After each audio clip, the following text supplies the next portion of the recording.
hello सांग मैंने मुझे गोटे नुआ रेसिपी बहुत टेस्टी रेसिपी हाथ को पूरा कुड़मुड़िया लगुच करके आप जलखिया बहुत सहजरे खाईपारे आउ बहुत टेस्टी लगे थे ट्राए कर निश्चिंत देखिए चलन देखा मुझे कली केमी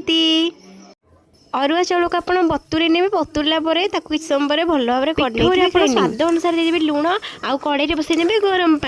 पानी रे पकई नहीं धीरे धीरे भल भाव देवे जंतणी आप समस्त को आसो से भाव जमी मंडा पिठा भाई जंतणी से भाव में समस्ते भल भाव में जंती ने भल भाव सिझे जंती ने जहाद्वारा कि करने को टेस्टी रेसिपीटा भल जंतणी भी हो गला प्रस्तुत या भाव में जंती ने भल भाव में या जंतणी को काढ़ी देखिए करने पानी भल भाव में आप चकड़ी ने जमी आपको गढ़ा सुविधा हम मुझे केमी भाव में चकड़ुची अल्प अल्प हल्का हल्का पानी देखो नरम नरम करके चकड़ुची जमी गढ़ा मेरे सुविधा हम आपड़ भी एमती भाव में आड करेंगे किसी कला जीरा स्वाद देवे भेरसुंगा पत्र भाव में आउ थे मिक्स करने